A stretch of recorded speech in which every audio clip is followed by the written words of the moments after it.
What is that thing you're doing? It's technical. It's when we're a little tired. Something is different. Good friend. Anything different is good. Go ahead. Your bus is leaving. Backhouse man. I'm a scientist. What's always a question of good? You only think about the bad. I just have a feeling that something is wrong. Good things do happen. Make it Centauri time. Hello and welcome to episode 9 of Groundhog Jungle, the Bill Murray podcast series that focuses on a specific Bill Murray film in order from the very beginning to the current day. My name is Alex Hillman. And I'm Matthew Fleming. And today we will be looking at the film Loose Shoes. Now, does this have another name? AKA Coming Attractions. That's it, yes. Let me talk about the structure of this film. It's actually a brilliant idea. It's a brilliant idea for a film. The film is it's a film that's comprised of fake film trailers. And it's what a great idea. Hence the Coming Attractions. Yeah. The problem is, a lot of these, after a while, they forget that that's the concept. Yeah. And the sketches are about 10 minutes long, which no trailer is. Yes. And there's not a broad range. I've got a theory, I texted you the other day, I've got this critical commode-esque theory. Yeah. And that's what this film is lacking is Mel Brooks. Right.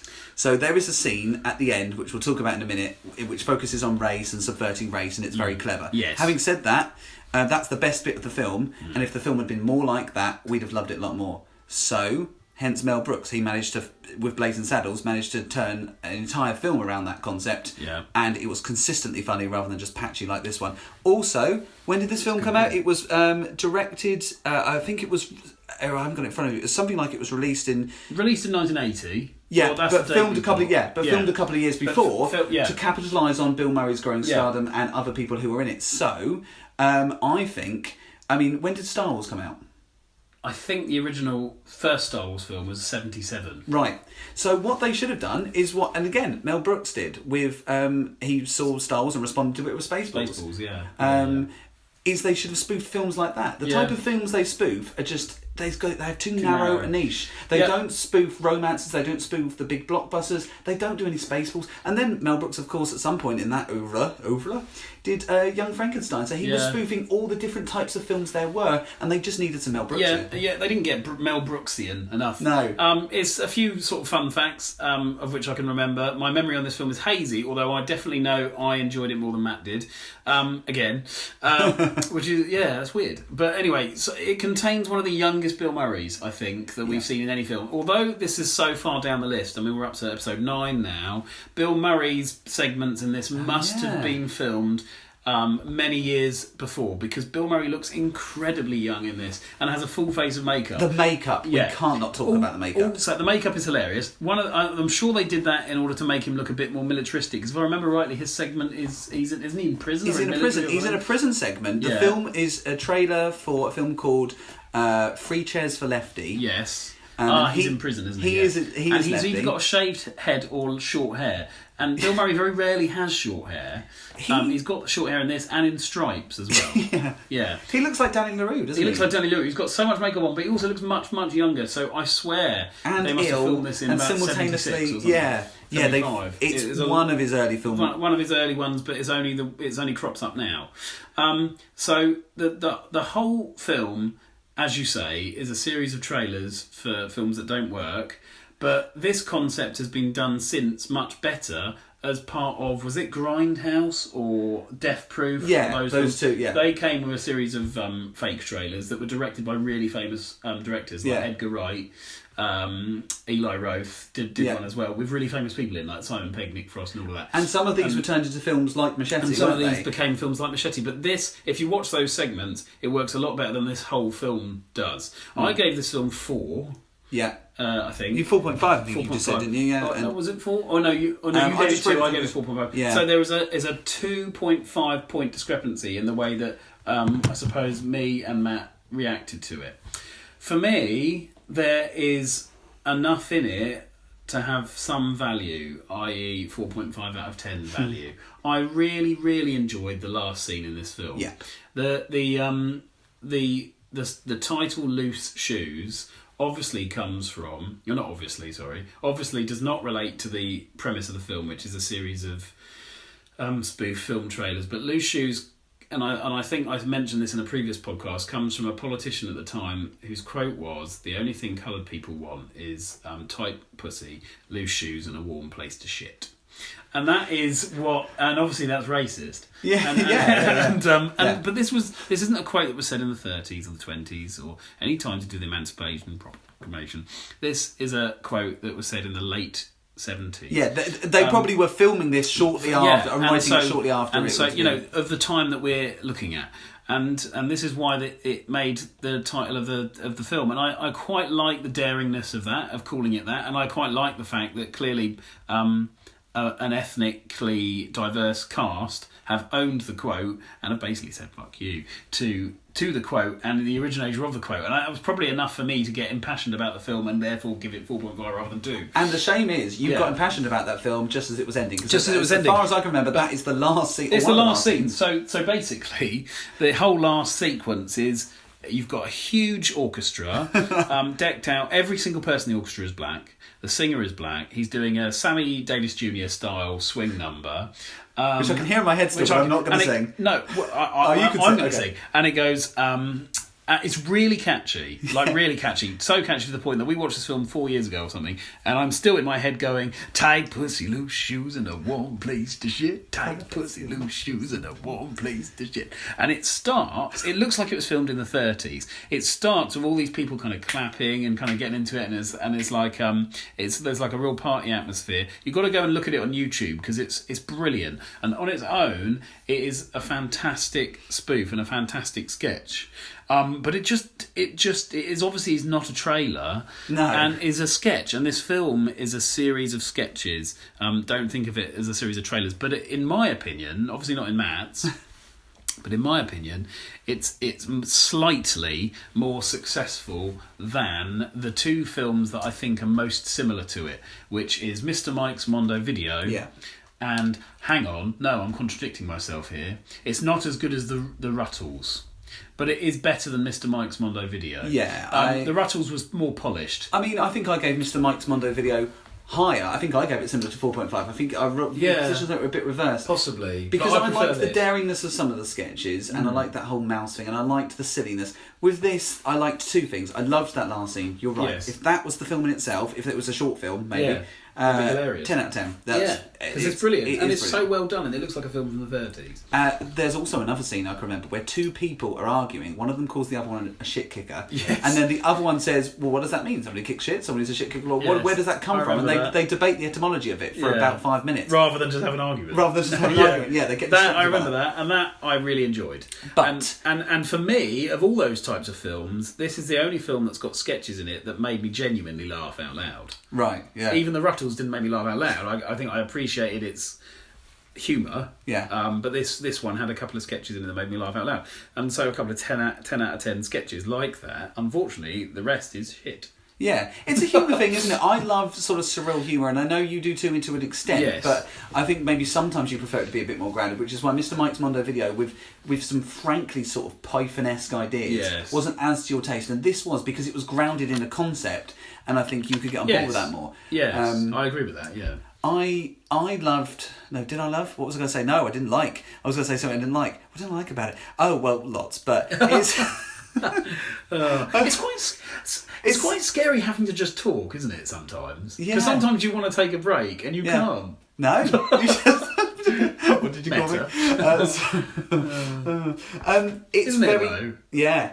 Like, right now... Let's not be afraid of the silence. No. Let's embrace it. Right now, maybe I just want to sort of think about what I'm going to say a bit more. You can do that, because I've got some stuff to say. That's good, Okay. because I haven't. Here's my stuff to say. This is a film obsessed with sex, and I put in the review something like, or maybe it's another review, but one of the reviews I say, have filmmakers in the 1970s just discovered sex? Is it a thing that existed before? Because I'm pretty sure it's been around since the dawn of time. Yeah. But it's like anyone with a camera had just ignored that concept and thought, oh, well, I've got a camera. Well, surely we can have someone crawling out of a locker that turns out to be a woman's vagina. There's a sketch very like that. I'm not quite sure if it's that same thing. You know, it's the equivalent. You know when you're at school and your friend, this is not going to translate to a podcast, but I'll show Alex it, and your friend puts his elbow like that and takes a picture, or like you know, something like that if you had a camera phone when we were at school, which we didn't, and they take a picture of their elbow and make it look like a bottom, and they go, oh, look, it's so-and-so's bottom. It's that sort of level of humour. It's very basic. And it is basic, and I don't get who could have been entertained by this sort of thing. I don't get who wrote it. And who wrote it. I mean, it's like it's been written by teenagers, and I think we've got a very different attitude towards sex in films these days, and we've almost gone the other way, and I don't think sex comedy is particularly popular now. But even crude stuff like, I mean, obviously we grew up with films like American Pie, Road Trip, both of which I seem to reference an awful lot in these podcasts. But these are films that are part of our childhood. But these are films that are part of our childhood. Like Caddyshack is for a lot of people, but this is not. No, but also they were films that are aimed at 15-year-olds. Yeah. So it's fair enough. And they do have a heart to them. But presumably these films were aimed at adults. And I can't imagine me as an adult now, proper adult, 33, enjoying it even back in the 70s, or the 80s in this case. And yeah, I bet if you'd have gone to the cinema to see this, and I bet there would have been moments where people didn't laugh, I think, and moments where they did, and I bet at the sex jokes they would have laughed, actually, because it's that sort of broad humour that's... Yeah, and yes, I know that probably. But juxtaposed with all of that is the fact that in 1980 some incredible films were being made. Yeah. That dealt with sex in a really interesting way. For example, The Shining. Yeah. You know... when was Midnight Cowboy? Have you seen that? I've not seen it. You know the Is film it you good? though? That's the Dustin Hoffman and John... I do know one. the film you mean. I want to say 78. I might have made this up. But it's similar era. Hang on. You know, The Shining, which obviously is primarily a horror, contains a lot of sexual imagery that's really well handled and very interesting. I've forgotten all of that sexual imagery and I've seen it. I don't know. Well, there's a bit, isn't there, with a naked, rotting corpse of a woman in the bath, and she tries to make love to him. And no, it's a naked woman, and then she turns out to be a corpse. And then you don't know if it's in his head or not. I love that film, The Shining. I'm a big fan of horror. I wish Bill Murray had done some. The next film he's doing is that Jim Jarmusch vampire thing, but I can't... Or zombie thing, possibly. I can't help feeling it's probably not going to be out-and-out horror. No, I mean, I'd love to see a horror. Midnight Cowboy was 1969. Gosh, okay. The closest I'm ever going to get to Bill Murray in horror is probably Zombieland. Yes, can't wait till we talk about that. Really horror, yeah. But you know what I mean. I do. I love late 70s films, especially the horror. You know, you've got The Thing, 1982. You've got The Exorcist, all of this sort of stuff, and you've got non-horror films as well. Although I keep thinking of horror, I'm now thinking of Friday the 13th. We're of the Roger Ebert school, aren't we? In that we think a film needs to be the best type of film it can be, the best type of genre film. So if we look for that genre, absolutely, this genre is comedy, and it fails due to its lack of consistency. Yes, that Lou Shoes song at the end is brilliant. Yeah. That sex lock-up sketch is awful. Yeah. We go from 0 out of 10 to 10 out of 10 like that. I don't understand how the same people can write it. Yeah, and you have to average it out. And for me, it's too scattergun. Yeah, well, I mean, say there's 15 sketches in the film, or whatever there is. For you, to give it a 2, there's probably 3 sketches that are 10 out of 10 for you. Yes, and that's the about, rest are that's 0. about right. Or maybe 2 that are 10 out of 10, 1 that's 7 out of 10, and then there's a 2 out of 10, and the rest is 0. I think that's probably it. Yeah. So... You know, I basically agree. I suspect I probably just enjoyed slightly more sketches than you did. Maybe, the 4.5 out of 10. But I remember enjoying, as you say, spot on, the concept of it appeals to me more than, say, Mr. Mike's Mondo Video. And they just forget the concept, don't they? They do. And I think, you know, this happens a lot with film. Like, even the mainstream films that we've discussed, Caddyshack, Meatballs... They're very loosely structured. Yeah. And I think that's because they were all relatively young and sort of experimental. The people making them were young and the film style was experimental.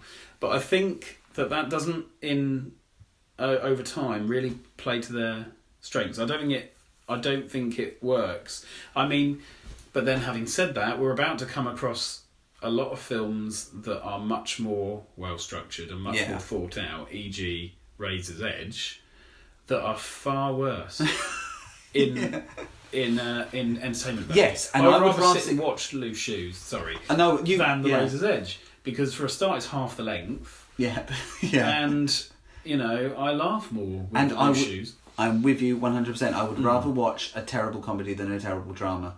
Definitely. Because a terrible drama is pretty much the worst thing you can have. Because a terrible comedy can make you laugh ironically. Yes. And a terrible drama, although I'm now thinking of The Room with Tommy Wiseau. Yeah, but that's a terrible drama that's so bad it's funny. Yeah. But Razor's Edge isn't even funny. No. The only thing that's funny in Razor's Edge is when that guy dies at the end. Bit of a spoiler there. We spoiled Razor's Edge for a lot of people. It's also the name of my barbers. Razor's Edge. Who are probably unaware of that. Yes, At that I don't point, think they're Bill Murray fans. No. Even if you were, you could be a pretty good Bill Murray fan and still not really Yeah. aware of the Razor's Edge. There's a lot about like human life I don't understand, and sometimes you meet people. Okay, I'm gonna tell a story here, but I'm gonna veil some names. I think we might be done with Loose Shoes. Yes. Okay. So good. let's just. Okay, this story is sort of vagrant. Fine. I met someone once. I'm going to call it at a party. It wasn't quite a party. It wasn't anything weird. But Well, just because it's a party. It doesn't well, make if I it say weird. the type of thing it is, then you'll know the type of people involved, or some people listening will, and then they might be able to work out the person, and I don't want that person to be identified. Anyway, I was speaking. I've only ever met this person once. It doesn't matter. I was saying to him something about Bill Murray and stuff. He went, Bill Murray. He said, I've seen every single film that Bill Murray has ever made. And obviously there was a little me in my head, a little Matthew sort of seasoning by the lapel and thrusting him against the wall and saying, have you? Have you? Seasoning by the lapel. And I said, yeah, so what ones have you seen? He was like, all of them, like Ghostbusters and stuff like that. I was like, oh yeah, the Razor's Edge? He went, yeah, that. Really? You've seen The Razor's Edge, have you? Yeah. Yeah, no, that was the one of the 90s, wasn't it? And it isn't, by the way, in case you listen to it. No. In fact, we're going to come across it soon, aren't we? Yeah, very soon. 84, wasn't it? So it can't be far away. Yeah. And I just let it go, and I wish I hadn't let it go, but no one likes to be that person who goes, actually... I think you're better off not being that person. I mean, if you want to talk about on that sort of subject, there are rival websites that have watched The Razor's Edge. Right. So they mean business, but they haven't watched things like Next Stop, Greenwich Village. And that's down to their criteria, I think. Yeah. I think what they've done is they have just either gone by memory or gone by Bill Murray proper credited films where he's starring. Yeah. Or is prominent in them. But there is a rival website that has got The Razor's Edge, but it hasn't got things like Next Stop, Greenwich Village. It definitely hasn't got Loose Shoes or anything like that. And it's missing too much. Are you thinking about the one that also comes with a graph that plots? Because I've seen this one. There's one that comes with a graph and it plots critics and their own ratings of the films. But it is quite scattergun in that it does. Yeah, it doesn't. I mean, we respect this guy's work. I mean, he no doubt has got a more popular website than ours. But but ours is thorough. Yeah, I was just looking for a book. You bought me a book, and I bought you a book. I think did we both buy each other the same book? Quite possibly. The Tao of Bill Murray. Oh yeah, we did. Yeah. And in that he reviews all of the films, but again, there's one or two that he misses. I think he gets one of the pieces, but not both, and that sort of thing. Yes, absolutely. Yes, right. And some people could argue lots of stuff fell down there. About it. Some people. Some Some people could argue that we haven't been completely thorough in that a couple of the ones that he has cameos in that aren't credited on IMDb we aren't going to watch, but we are going to watch them, I think. Yes, but they're not proper filmed independent cameos. No, so there is a rule. One of them is the Ruttle sequel, in which he's just a clip that we've already seen before. Yeah. And what's the other one? She's having a baby, in which it's just leftover footage, isn't it, from Scrooge? Yeah. But maybe we could watch those. So in a way, we could add a caveat to all our rules, which is that unused portions of films or used portions of films that are then replayed as part of the art. As part of the art of the new film don't count because they're rehashed. And I would quite like to watch She's Having a Baby. So would I. So maybe we could one day. Yes, as like a little bonus. Yeah, disc. maybe in a couple of weeks' time. Nothing exists anymore physically. No. I hate that, by the way. I really, really don't want to sound like a dinosaur, but I hate the fact that media isn't on disc, on tape, on record. It's on record now for people who want to be posers and like records who didn't grow up with them. But but there is no physical media anymore. Did you know that record sales now outsell CDs by about 3 to 1? No, I didn't. Yeah. Because of the boom of lately of people buying records and wanting to be posers. My dad bought a record player recently. which is fine because he's got a huge record collection that he yeah. wants to now listen to again. That's fine. Don't buy a record player, and I apologise if you know anyone who has. Don't buy a record player just so you can buy stuff on record because you like buying stuff on record. That's being a poser. Yeah, I agree, and I would say that the other day when I heard that Eminem had released a surprise album, I was like, okay, I must buy that. Yes. And now I can't buy it. I could download it, but I don't want to because I want to physically have it in my Yeah, hands. so do I. And I read want the to look inlay. at it. Yes, And that's another thing they don't do anymore. They don't bother fucking inlays. So you've got nothing to read. although You just have to read a bit of paper. I'm going to bring back Loose Shoes briefly, just to say you own Loose Shoes. Yes. You physically do own Loose Shoes. I own the DVD of it, so I had to buy it. I quite fancy watching it again. Maybe I should have done that before we did this. But you know, I don't think you will. And here's the I thing: might watch the last bit. You're a busy, you're a busy father.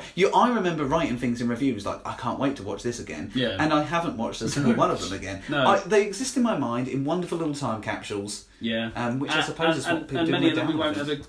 we won't ever go back to some of them. I mean, No. I will never watch The Razor's Edge again. No. So I'll never see that man's face dying again. But also, when we think of films like The Lost City, in which we have genuinely seen real people die, Yeah. we won't see real people die again. Why can't I say the phrase real people? Hopefully, well, yeah, not recordings of them. No, not I mean, those we might- same people. I mean, yeah. we might accidentally see real people die. I don't want that to happen No. for either of us. Let's hope real people don't die. They do die, though. What is happening to my speech?